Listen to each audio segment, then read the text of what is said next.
BPSC teacher के जो भी छात्र हैं जो बीपीएससी टीचर की तैयारी कर रहे हैं उन सभी को न्यू मंथन क्लासेस की ओर से हार्दिक बधाई, हार्दिक शुभकामनाएं।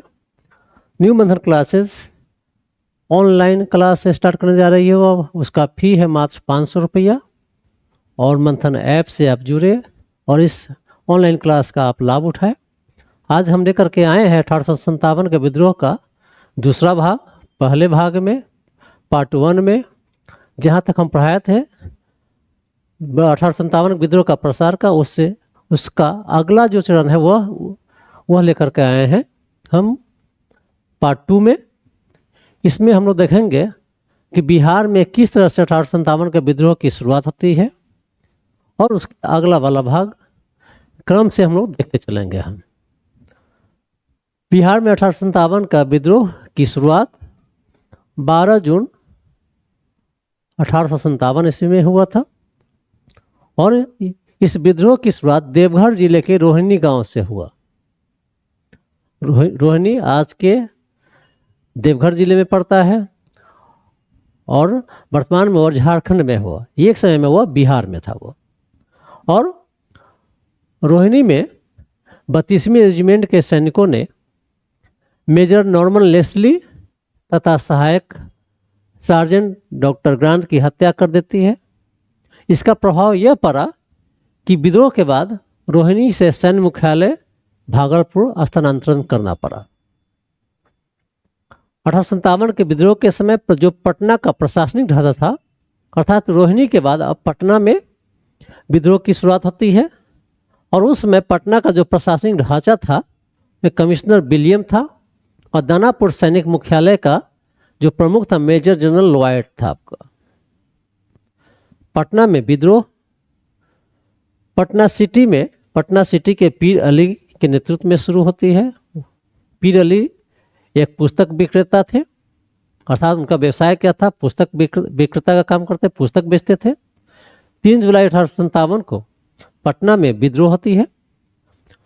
पीर अली ने अफीम व्यापार के एजेंट आर लॉयल तथा उसके सहयोगी सैनिकों को हत्या कर देते हैं।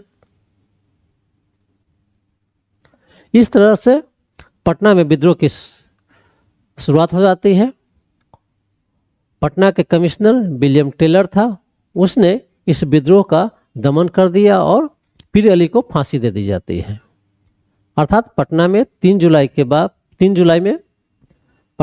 जुलाई को विद्रोह होता है। उसके बाद दानापुर के सैनिकों ने 25 जुलाई 1857 ईस्वी को विद्रोह करता है और आगे बढ़ करके वह पटना में नहीं आकर के वह आरा की तरफ मूव कर जाता है। आरा की तरफ मूव कर जाता है। इसका कारण क्या था? क्योंकि दानापुर के विद्रोह से पहले पटना में जो विद्रोह हुआ था उसको कठोरतापूर्वक दमन कर दिया जाता है और पटना के प्रशासन पर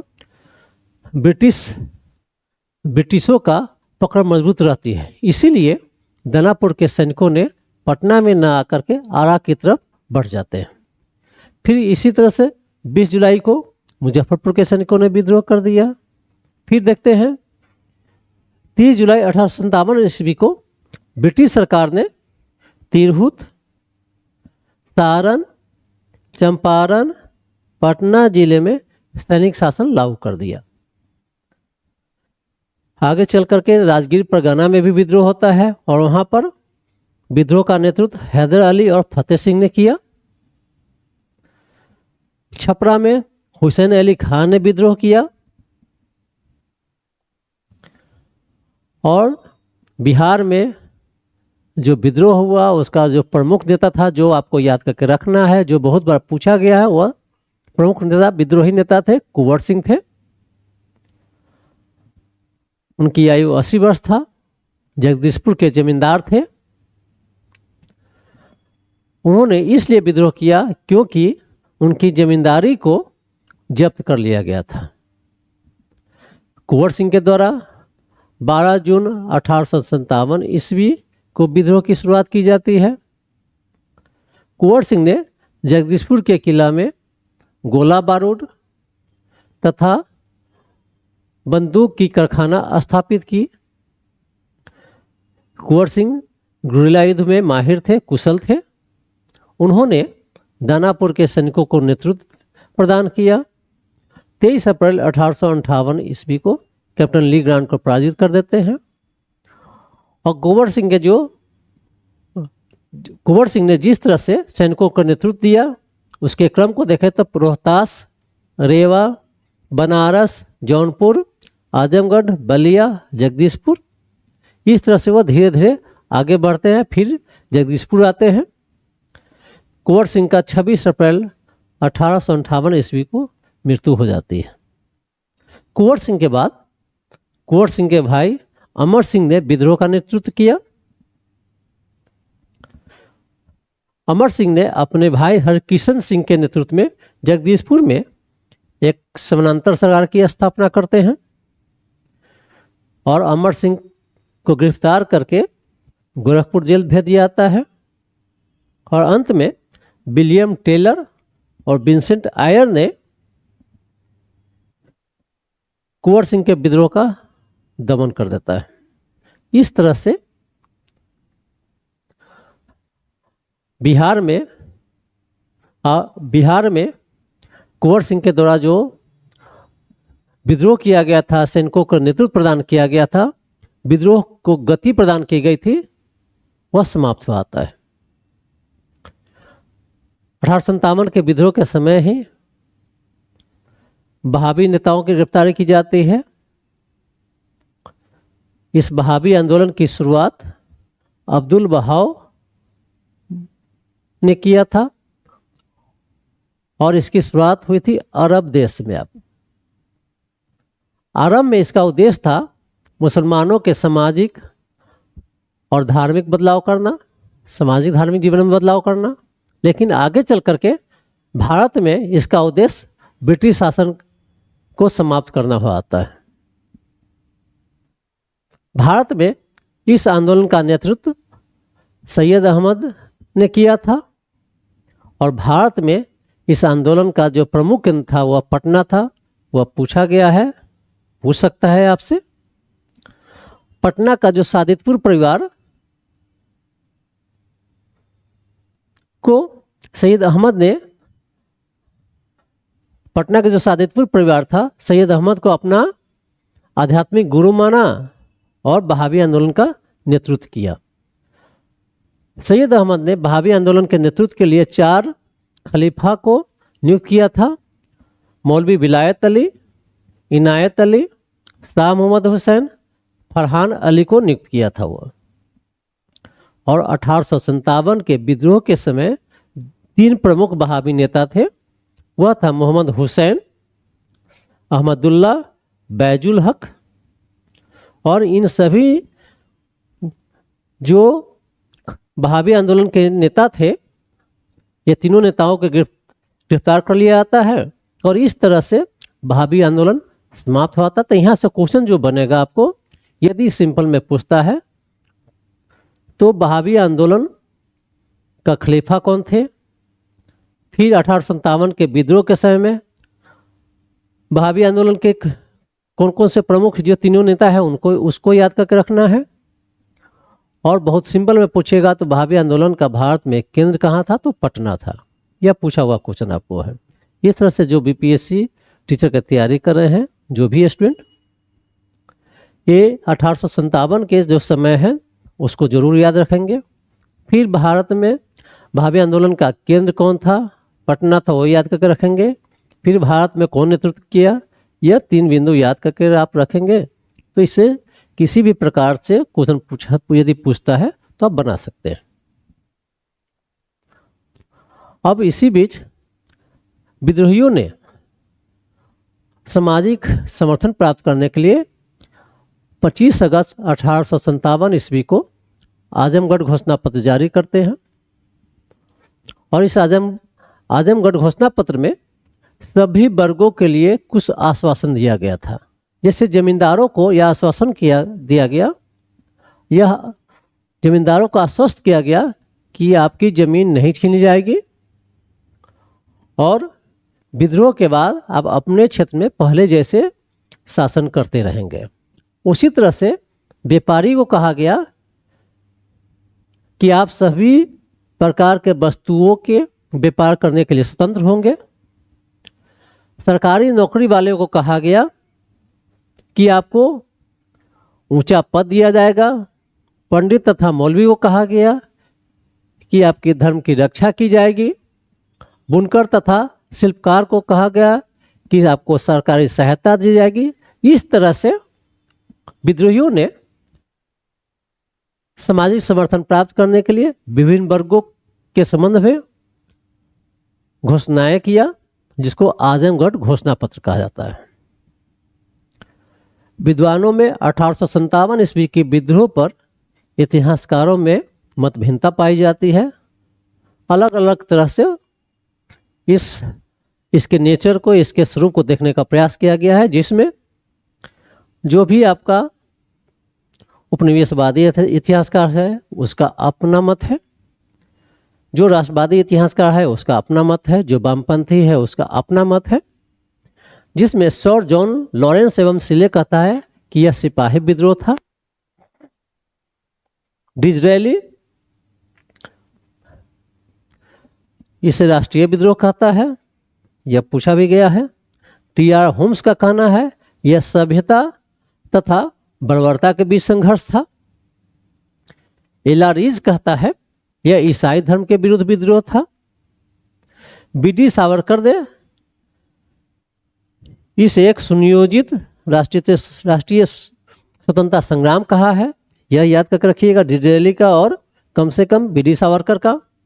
आर.सी. मजूमदार कहता है तथा कथित प्रथम राष्ट्रीय संग्राम न तो प्रथम न राष्ट्रीय न ही स्वतंत्रता संग्राम था। इसको भी याद करके रख सकते हैं तीन का। अशोक मेहता का कहना है 1857 ईस्वी का विद्रोह का स्वरूप राष्ट्रीय था। अर्थात ये विभिन्न इतिहासकार है, उनका अलग अलग मत है, जिसमें से आप डिज़रेली, बी.डी. सावरकर, आर.सी. मजूमदार का कम से कम याद करके रखेंगे। इसी तरह से 1857 ईस्वी के विद्रोह पर जो प्रमुख पुस्तकें लिखी गई थी, उसमें अशोक मेहता का जो पुस्तक है द ग्रेट रिबेलियन नाम से लिखी गई। बी.डी. सावरकर के किताब का नाम है first war of independence. S N Sen ने 1857 लिखा। आर.सी. मजूमदार ने सिपाही mutiny and the revolt of 1857 नामक किताब लिखा। और सैयद अहमद खां के किताब का नाम है causes of the Indian revolt. इसमें से आप कम से कम अशोक मेहता, बी.डी. सावरकर का किताब का नाम याद रखेंगे। 1857 ईस्वी का जो विद्रोह है उसका नेतृत्व किसने किया था? असंतुष्ट जमींदार ने किया था, नवाब ने किया था और सैनिकों ने किया था। 1857 के विद्रोह का जो सामाजिक आधार था, अर्थात किस किस वर्ग ने इसका समर्थन किया, तो उसमें असंतुष्ट जमींदार ने समर्थन किया था, असंतुष्ट नवाब ने किया था, सैनिकों ने किया था, किसान ने किया था और दस्तकार ने समर्थन किया, अर्थात इसमें हिस्सा लिया। और 1857 का विद्रोह का समर्थन किसने नहीं किया? तो बुद्धिजीवी ने नहीं किया, व्यापारी ने नहीं किया, पंजाब के सिख सरदार ने नहीं किया था, कश्मीर के गुलाब सिंह ने नहीं किया था, ग्वालियर के सिंधिया ने नहीं किया था, हैदराबाद के निजाम ने नहीं किया था, भोपाल के बेगम नहीं की थी। और जिस तरह से 1857 के विद्रोह के दमन में देसी रजवाड़ों के शासकों ने अंग्रेजों का समर्थन दिया, उसी पर कैनिंग का यह स्टेटमेंट है कि इन शासकों एवं सरदार ने तरंग रोधक का कार्य किया, अन्यथा इसने हमें एक झोंके में ही बहा देता। इस स्टेटमेंट को याद करके रखेंगे आप। 1857 के विद्रोह जो हुआ वह भले ही सैनिकों ने शुरू किया, लेकिन धीरे धीरे वह जन विद्रोह का रूप धारण कर लेता है। तो जन विद्रोह का केंद्र कौन कौन था? दिल्ली था, अवध था, रुहेलखंड था, बुंदेलखंड था, इलाहाबाद था, मेरठ, आगरा और बिहार, अर्थात इन क्षेत्रों में वह जन विद्रोह का रूप धारण कर चुका था। विद्रोह से कौन कौन सा क्षेत्र प्रभावित हुआ? असम, उड़ीसा, असम है, उड़ीसा, उत्तर प्रदेश, मध्य प्रदेश, बिहार, सिंध, राजस्थान, महाराष्ट्र, पंजाब, बंगाल। लेकिन 1857 का के विद्रोह से जो प्रभावित नहीं हुआ वह था दक्षिण भारत और पश्चिम भारत। यह दो जो क्षेत्र था वह प्रभावित नहीं हुआ था। अब हम लोग देखते हैं 1857 के विद्रोह क्यों सफल रहा। असफलता का जो मुख्य कारण था वह संगठन का अभाव था। वे जो भी विद्रोही थे वो संगठित होकर विद्रोह नहीं कर रहे थे। दूसरा, विद्रोहियों के पास सीमित संसाधन था। उसके पास जो विद्रोह के दौरान जो हथियार मिले थे वही उसके पास था। बाकी परंपरागत हथियारों से उसने विद्रोह किया, विद्रोह में हिस्सा लिया। फिर सभी वर्गों का समर्थन भी नहीं मिला। इससे पहले हम देख चुके हैं कि बहुत ऐसे जो जमींदार थे, बहुत ऐसे क्षेत्र थे, वह इस विद्रोह में शामिल नहीं हुआ। साथ ही साथ योग्य नेतृत्व का अभाव भी था। विद्रोहियों को एक संगठित, एक कुशल नेतृत्व नहीं मिल सका। दूसरी तरफ अंग्रेजों के पास कुशल सेनापति था, कुशल सेना नायक था, व्यापक संसाधन भी था। इसके सामने विद्रोही टिक नहीं सके। अंग्रेजों के द्वारा जो संचार तकनीक था, टेलीफोन था, उसका भी यूज किया जा रहा था। इस तरह की सुविधाएं विद्रोहियों के पास नहीं था। इसके कारण 1857 का जो विद्रोह असफल रहा। आपका इसका जो प्रभाव था दूरगामी प्रभाव पड़ा। 1 नवंबर 1858 ईस्वी को इलाहाबाद के मिंटो पार्क में महारानी विक्टोरिया की घोषणा पत्र कैनिंग के द्वारा पढ़ा गया। इसमें इसके तहत 1858 में जो 1858 के कानून है, अर्थात यह विद्रोह भी 1858 में पूर्ण रूप से समाप्त हो गया और 1858 में ही एक कानून लाया जाता है और उसके तहत ईस्ट इंडिया कंपनी का शासन समाप्त हो गया। अर्थात यदि हम ग्राफ के द्वारा समझें तो 1757, 1857 और 1947, अर्थात 1757 में जिस ईस्ट इंडिया कंपनी के शासन की नींव पड़ी वह 1857 तक रहा। 1757 से 1857 ईस्वी तक ईस्ट इंडिया कंपनी ने शासन किया। अब इसके बाद ईस्ट इंडिया कंपनी की शासन समाप्त होता है और भारत का जो प्रशासन है वह ब्रिटिश क्राउन के अधीन ले लिया जाता है। अब भारत प्रशासन किसका होता है? ब्रिटिश क्राउन का होता है आपका।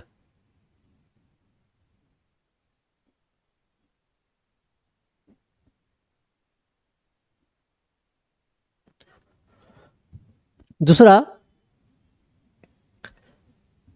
कि भारत का जो गवर्नर जनरल था उसका नाम बदलकर वायसराय कर दिया जाता है और कैनिंग अंतिम गवर्नर जनरल भी था और प्रथम वायसराय भी बन गया।